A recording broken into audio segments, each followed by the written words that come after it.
এদিকে ভারতের দল না পাঠানোর সিদ্ধান্তকে স্বাগত জানিয়েছেন যুব ও ক্রীড়া উপদেষ্টা আসিফ নজরুল। নিজের ফেসবুক পেজে দেয়া পোস্টে ক্রিকেট বোর্ডকে স্বাগত জানান তিনি। পোস্টে আসিফ নজরুল বলেন, বিশ্বকাপ খেলতে ভারতে যাবে না বাংলাদেশ। বিসিসিআই এর উগ্র সাম্প্রদায়িক নীতির প্রেক্ষিতে নেওয়া বিসিবির এই সিদ্ধান্তকে স্বাগত জানায়।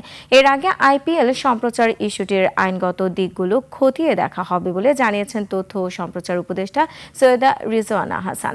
সচিবালয়ে সাংবাদিকদের সাথে মতবিনিময়ে তিনি বলেন, খেলার মধ্যে রাজনীতি নিয়ে আসা হয়েছে। বাংলাদেশের একজন যুক্ত করার পর রাজনৈতিক যুক্তিতে তাকে বাদ দেয়া হলো।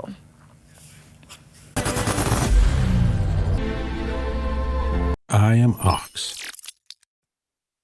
দুইটা দেশের মধ্যে যদি রাজনৈতিক টেনশন থাকেও বলে যে সাংস্কৃতিক এক্সচেঞ্জ, খেলাধুলা এগুলোর মাধ্যমে এটা কমিয়ে আনা যায়।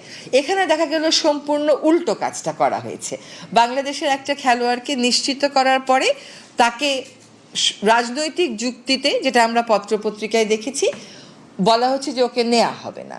তো এইরকম সিদ্ধান্তের প্রেক্ষিতে আমাদের দেশের জনগণেরও তো মনে একটা আঘাত লাগে, তাদের মধ্যেও একটা প্রতিক্রিয়া হয়।